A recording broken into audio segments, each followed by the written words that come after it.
Hello my cute potatoes, I hope that you must be doing amazing. और इस video में हम थोड़े बहुत क्वेश्चंस जो हैं फ्रेंच रेवोल्यूशन से देखेंगे, and if you are able to do those question तो that is great, and if that is not happening तो आपको क्लासेस में आना पड़ेगा रेगुलरली। ठीक है, चलो। तो थोड़े से question we are gonna start with the French revolution chapter, as I have told you multiple times it is important for your unit test, periodic test, half yearly, final exams and even class 10th as well. चलो, तो जल्दी से हम लोग start करते हैं multiple choice question. और first question on your screen.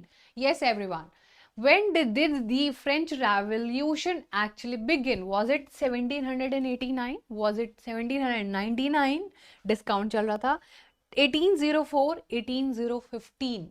चलो जल्दी से बताओ मुझे answer, what do you think?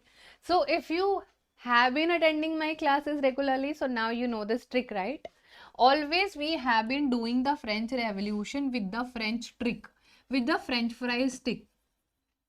हमारे पास ये जो फ्रेंच फ्राइज होते हैं, like we all have eaten French fries once in a while और maybe too many times in a life, because ma'am हम तो पोटैटोज हैं और हमें तो फ्राइज बहुत पसंद है।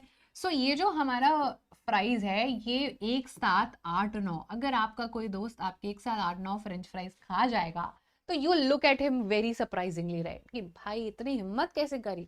एग्जैक्टली हमारा फ्रेंच रेवोल्यूशन भी एक 7-8-9 इन हिंदी, विच एक 7-8 and 9।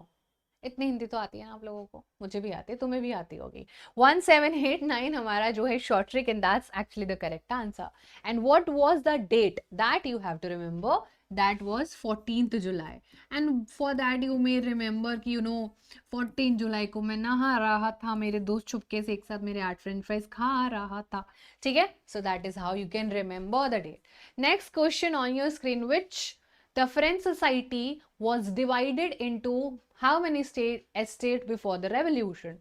So we all are aware of the fact that apparently there were three.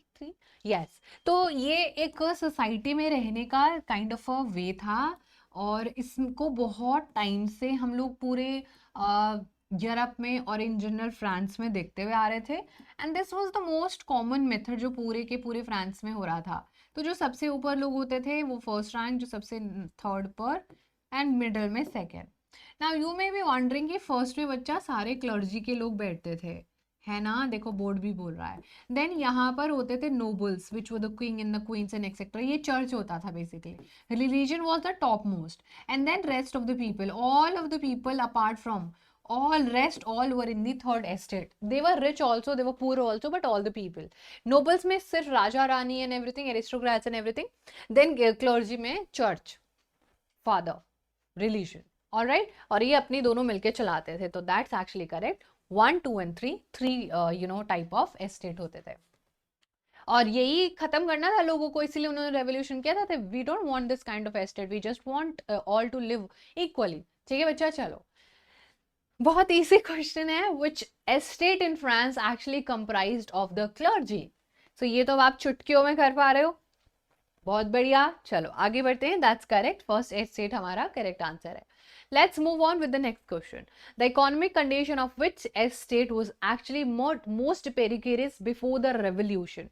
जल्दी से मुझे बता दो, बेसिकली कौन सबसे ज्यादा परेशान था? Like they were just sad, they were just belittled and they were really angry with the government, and that was third estate. क्यों? क्योंकि उनके साथ दोनों ऊपर वाले एस्टेट मिलके बुराई करता था, बुरा करता था उनके साथ, उनको कोई राइट्स भी नहीं देता था, कुछ लाइफ एंजॉय नहीं करने देता था। फर्स्ट और सेकेंड एस्टेट उन्हीं के पैसों से, उन्हीं से काम करवा के इंजॉय कर रहे थे लाइफ को। ठीक है बच्चा, चलो। What was the main reason for the financial crisis in France before the revolution? Military expanding बहुत ज़्यादा हो रही थी, या फिर हाई टैक्सेस नोबिलिटी बहुत ज़्यादा ले रही थी, इकोनॉमिक एक्सप्लॉयटेशन कॉलोनीज का हो रहा था, lavish spending of the clergy? So our answer is excessive military spending. So main cause जो फाइनेंशियल क्राइसिस लेके आ रहा था, कि जो ल्यूइस 16 था वो अमेरिका को हेल्प कर रहा था आज़ादी लेने में। वाह, बहुत बढ़िया, शाबाश। तो अमेरिका की जो 13 कॉलोनीज थी उनको आज़ादी दिलाने में, बिकॉज अपनी दोस्ती निभा रहा था। और भाई अगर लड़ाई करना है तो टाइम वेस्ट तो होएगा, एफर्ट्स भी वेस्ट होंगे, दिमाग में भी थोड़ी मेंटल स्ट्रेस आएगा। सिंपल सी बात है, अगर हमारी किसी के साथ लड़ाई हो जाती है तो हमें लगता है शिट यार, आज का दिन पूरा खराब हो गया, वो देश के साथ लड़ रहा है, पूरे देश के लोगों को भी इफेक्ट पड़ रहा है, लोगों से पैसा लूटा जा रहा है कि पैसे दो हमें लड़ाई करनी है. So that was a lot of financial crisis that was happening, और उसके वजह से मिलिट्री एक्सपेंसेस भी बहुत बढ़ रहे थे. ऑब्वियसली फौज चाहिए ना लड़ने के लिए. चलो then we have a next question.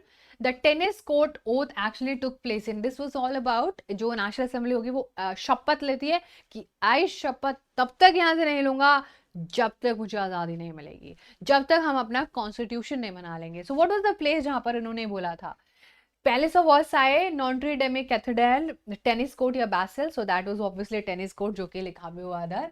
सो ये जो ओथ थी बच्चा, वो एक्चुअली टेनिस कोर्ट में, जो आपका ये पूरा महल था उसके एक टेनिस कोर्ट में, जहाँ पर ये लोग राजा महाराजा टेनिस खेलते थे, लोग वहां पर इकट्ठा हो जाते हैं, जो थर्ड स्टेट के लोग होते हैं, बोलते हैं कि राजा गया हमारी तरफ से कहीं भी, अब हम अपना कॉन्स्टिट्यूशन बनाएंगे. चलो बच्चा, the famous slogan of the French revolution, liberty, equality, fraternity. ये तो छोड़ो, हमने सुना ही नहीं. No taxation without representation and give me liberty और गिव मी डेथ. क्या था हमारे चैप्टर से related concept? Who is going to tell me this portion?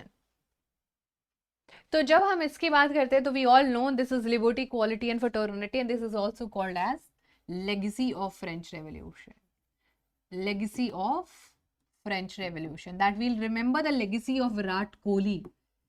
Don't we? Won't we? Yes we will. ठीक है, बट ऐसे ही हम फ्रेंच रेवोल्यूशन जो लेगेसी जो उसने पूरी दुनिया को दिया, that was liberty, equality and fraternity. Fraternity brotherhood, equality सब इक्वल, लिबर्टी फ्रीडम. ठीक है बच्चा, ये आज फ्रेंच रेवोल्यूशन की वजह से आप अपनी जिंदगी जी रहे हो और ये वीडियो देख रहे हो. ठीक है, चलो नेक्स्ट क्वेश्चन है. The storming of Bastille occurred on very easy peasy lemon squeezy, 14 July 1789, 21 June, 4 July, 5 August. अरे मैम एक साथ 8 9 तो सब जगह लिखा हुआ है, लेकिन मैं क्या है, क्या कितने ईयर्स का था मैं? 14 है ना. मजा आ गया? जल्दी से बोलो मुझे फर्स्ट, नहीं तो जल्दी से next question. The Declaration of Rights of Men and the Citizen was inspired by American Revolution. So America ने काफी ज्यादा रेवोल्यूशनाइज किया था, दुनिया का सबसे पहले कॉन्स्टिट्यूशन बना दिया था. तो एवरीवन वाज लाइक अमेरिका जैसे बनेंगे, हम भी हमारे भाई के जैसे बनेंगे, हमारा भाई भाई भाई अमेरिका. चलो लास्ट क्वेश्चन करते हैं हमारे सेशन का. Which French king was actually executed during the revolution, और जिसका एग्जीक्यूशन रॉबर्सफियर, मैक्सिमिलियन है ना, द रीन ऑफ टेरर 1793-94. हाँ जी, याद आ गया, सब याद आ गया.